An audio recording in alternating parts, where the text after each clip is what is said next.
నమస్తే. ఇవాళ BRS నేతలపైన arrest పైన మనతో మాట్లాడడానికి మాజీ మంత్రి సబితా ఇంద్రారెడ్డి గారు ఉన్నారు. మేడం, ఎట్లా చూస్తారు ఇవాళ నరేందర్ రెడ్డి గారు అరెస్ట్? ఉదయం నుండి చూస్తూ ఉన్నాం కదా, అక్రమంగా అరెస్ట్ చేసిండ్రు అనేది రాష్ట్ర వ్యాప్తంగా అందరికీ కూడా అర్థమైపోయింది. వాళ్ళు చేసిన తప్పులని, వాళ్ళు చేసిన వైఫల్యాలను కప్పిపుచ్చుకునే క్రమంలో అక్కడున్న మాజీ శాసనసభ్యులు నరేందర్ రెడ్డి గారిని అరెస్ట్ చేసిండ్రని స్పష్టంగా అర్థమైంది. నిజంగా ఆ సంఘటన మొన్న 2 days బ్యాక్ జరిగిన సంఘటన బాధాకరం. ప్రజలందరూ కూడా అధికారుల మీద తిరగబడేటట్టు చేసిండ్రంటే ప్రభుత్వం తీసుకున్న నిర్ణయమే కదా. ప్రభుత్వం కరెక్ట్గా డైరెక్ట్ చేసింటే అధికారులకి వాళ్ళకి ఆక్రోషం, ఆవేదన ఇప్పుడు కాదు కదా, 2-3 నెలల నుండి, ఇంచుమించు 6 నెలల నుండి జరుగుతుంది ఇది. మేము ఇవ్వమని చెప్తున్నారు, వాళ్ళు ఇవ్వమని వీళ్ళు అడుగుతున్నారు. అసలు ముఖ్యమంత్రి గారు స్థానిక శాసనసభ్యులుగా వారు ఫెయిల్యూర్, వాళ్ళ ప్రభుత్వం ఫెయిల్యూర్.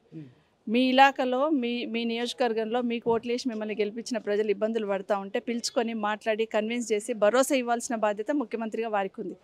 దాన్ని విస్మరించేసి నాకు అధికారం ఉంది కదా అని అహంకారంతో అధికారులను పంపించేసి మీ భూమి లాక్కుంటామంటే ప్రాణం కన్నా ఎక్కువ ప్రేమిస్తాడు భూమిని పేదవాడు.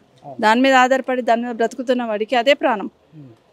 వాస్తవంగా దాన్ని తిరగబడ్డారు. దాన్ని ఎవరం కూడా హర్షించము, ఎవరం కూడా ఆమోదించము. కానీ జరిగిన సంఘటనకు కారణం బాధ్యులు, అనాలోచితంగా నిర్ణయాలు తీసుకున్న ప్రభుత్వమే బాధ్యత, ప్రభుత్వం పెద్దలు ముఖ్యమంత్రి గారిదే బాధ్యత. అంటే ఇక్కడ బీఆర్ఎస్ కావాల్సుకునే రైతులను కావచ్చు వాళ్ళని రెచ్చగొట్టిందని చెప్పి ప్రధానంగా ప్రభుత్వం రేవంత్ రెడ్డి చెప్తారు.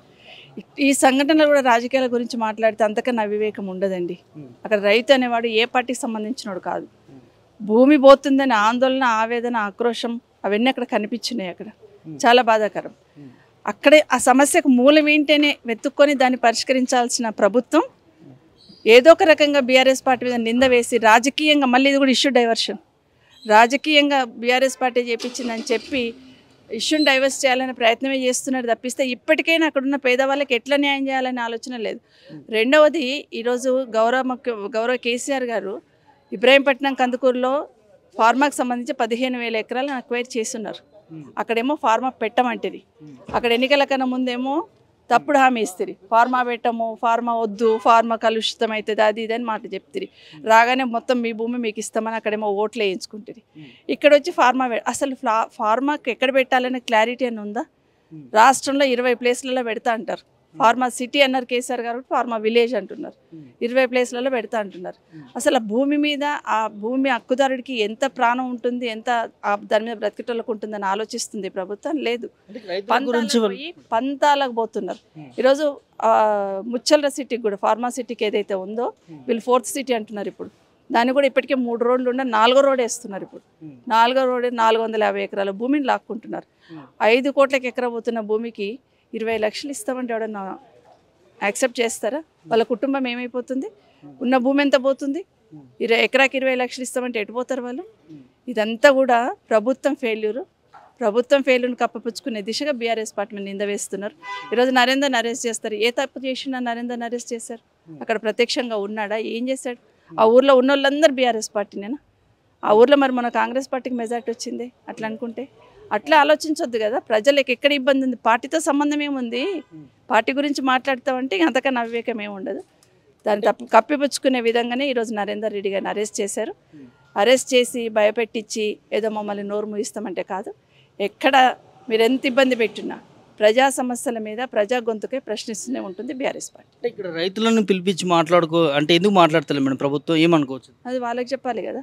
అందుకే చెప్పిన, అహంకారంతో, అధికారం ఉందని అహంకారంతో మొన్న చెప్పారు కదా, మూసికి ఎవరైనా అడ్డం వస్తే బుల్డోజర్లు ఎక్కించి తీసుకుపోతాను, మూసికి ఎవరైనా అడ్డం వస్తే 4 ముక్కలు నరికేస్తాము. ఇది మంత్రులు, ముఖ్యమంత్రి గారు మాట్లాడుతున్న మాటలు. మరి ముఖ్యమంత్రి గారు, మంత్రులు ఆ విధంగా మాట్లాడుతుంటే ఒక ఆయనేమో కేసీఆర్ గారిని నరికి 4 ముక్కలు చేస్తా అంటాడు, ఇంకో ఆయనేమో హరీష్ రావు గారిని, కేటీఆర్ గారిని బుల్డోజర్ ఎక్కిస్తా అంటాడు. మరి ప్రజలు ఏమనుకుంటారు? మీ అహంకారానికి పరాకాష్ఠగా మాట్లాడుతున్నారు కదా.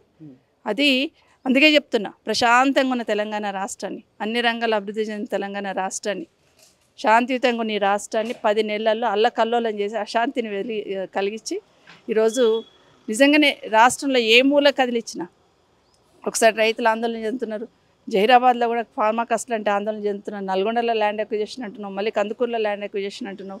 ఇవన్నీ కూడా ఒక రకమైన విధ్వంసాన్ని సృష్టించే ప్రయత్నం చేస్తుంది. అంటే ఒక కలెక్టర్ పైన ఫస్టే చెప్పాను నేను, బాధాకరం. అధికారుల మీద దాడి చేయడం బాధాకరమే.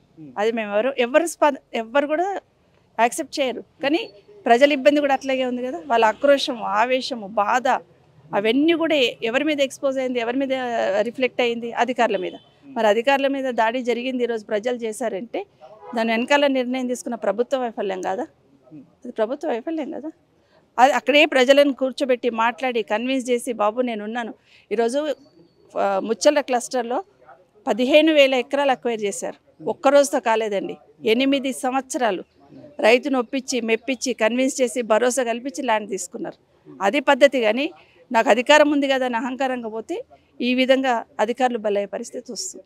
రైట్, ఇది పరిస్థితి. ఏదైతే అక్కడ దాడికి సంబంధించినటువంటి అంశం ఇలా ఎమ్మెల్యే ఎవరైతే ఉన్నారో వారు కూడా మాట్లాడుతూ ఉన్నారు. ఇలా ఖచ్చితంగా కాంగ్రెస్ ప్రభుత్వం వైఫల్యం అని చెప్పుకోవాలి. రైతుల ఆవేదనను, రైతుల ఆక్రోషణను ప్రభుత్వం పట్టించుకోలేదు కాబట్టి ఈ విధంగా రోడ్లు ఎక్కినటువంటి పరిస్థితి. ఇప్పటికైనా ప్రభుత్వము రేవంత్ రెడ్డి దీనిపైన చర్యలు తీసుకొని రైతులకు న్యాయం చేయాలంటూ కూడా మాజీ మంత్రి సబితా ఇంద్రారెడ్డి గారు చెప్తున్నటువంటి పరిస్థితి చూస్తూ ఉంది.